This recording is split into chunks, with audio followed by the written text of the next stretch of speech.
జోహార్ అన్న ఎన్టీఆర్, జోహార్ అన్న ఎన్టీఆర్.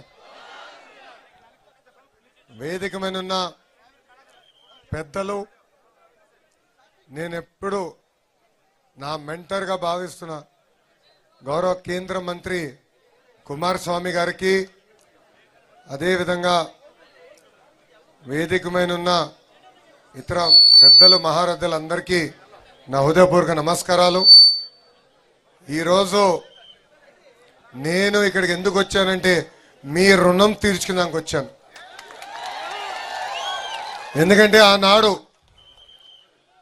ఆంధ్ర రాష్ట్ర గౌరవ ముఖ్యమంత్రి శ్రీ నారా చంద్రబాబు నాయుడు గారి పైన దొంగ కేసు పెట్టి 58 రోజులు జైల్లో బంధిస్తే సింధనూరు నుంచి రాయచూరు వరకు పెద్ద ఎత్తున బయటకు వచ్చి మీరు మాకు అండగా నిలబడ్డారు, మమ్మల్ని మీరు నడిపించారు. మీకు ఒక కార్యక్రమంగా అనిపించవచ్చు, కానీ నా తల్లి భువనేశ్వరమ్మ కానివ్వండి, నాకు కానివ్వండి, బ్రహ్మణికి కానివ్వండి, దేవాంశ్ కానివ్వండి, ఆ రోజు ఒక తెలియని పరిస్థితి, భవిష్యత్ ఎలా ఉంటుందో తెలియదు. నాన్నగారినేమో ఏకంగా రాజమండ్రి జైల్లో బంధించారు. ప్రజలు ఏమనుకుంటున్నారో ఆలోచించిన రోజు మీరు బయటకు వచ్చారు, మీరు మాకు అండగా నిలబడ్డారు. ఆ రుణం తీర్చుకునే దానికే ఈ రోజు మీ లోకేష్ మీ ముందర నిలబడ్డారు. ఆ 58 రోజులు బాబు గారిని ఎప్పుడు కలిసినా చెప్పేవాడిని, వాళ్ళు చేస్తున్న ఆరోపణలు ఎవరు నమ్మట్లేదు. కాశ్మీర్ నుంచి కన్యాకుమారి వరకు భారతదేశం మొత్తం మనతో ఉంది, ప్రత్యేకంగా తెలుగోలు మొత్తం మనతోనే ఉన్నారు, మీరు అధైర్యపడద్దని ఆనాడు చెప్పాం.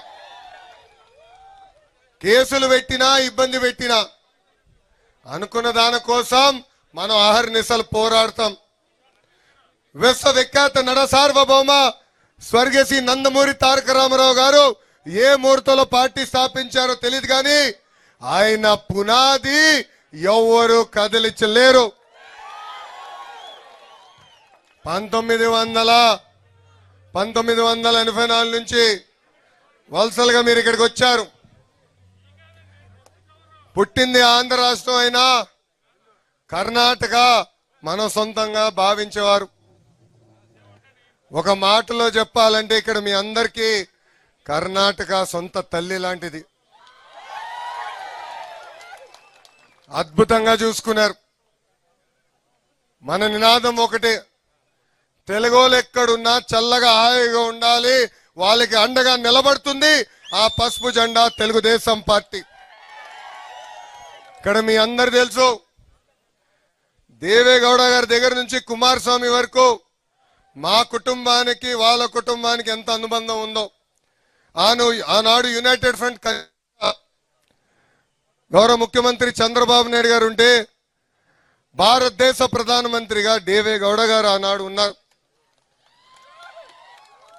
కరెక్ట్ గా 30 సంవత్సరాల తర్వాత కుమారస్వామి గారు పక్కన నుంచిన అదృష్టం నాకు ఈ రోజు కలిగింది.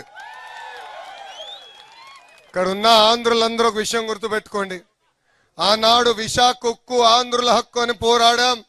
విశాఖపట్నానికి స్టీల్ ప్లాంట్ తీసుకొచ్చాం.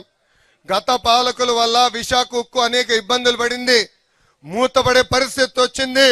కానీ నేనుండా మీకు అండగా నిలబడతానని చెప్పిన ఏకైక వ్యక్తి గౌరవనీయులు కుమారస్వామి గారు. నేను ఎప్పుడు భయపడేవాడిని విశాఖ ఉక్కుకి ఏమవుతుందని. గౌరవ ఎంపీ గారు ఉన్నారు, భరత్ గారు, విశాఖపట్నం ఎంపీ గారు. ఆయనకి ఎప్పుడు చెప్పేవారిని, సార్ నేను ఒక్కసారి ఆయన కన్విన్స్ చేయని.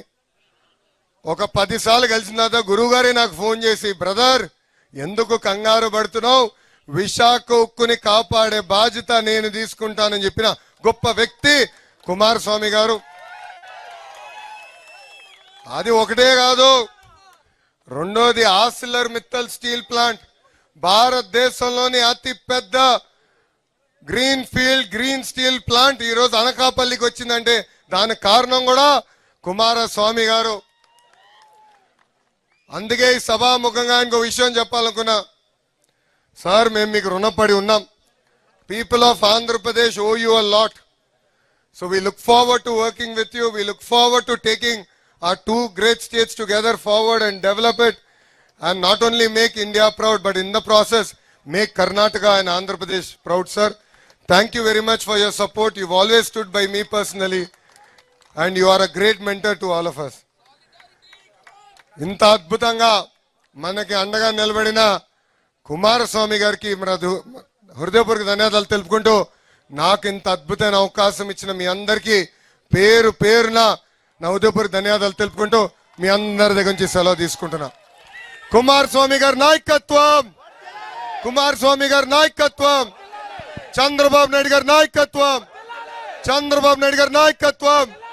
జోహార్ అన్న ఎన్టీఆర్, జోహార్ అన్న ఎన్టీఆర్. జై హింద్.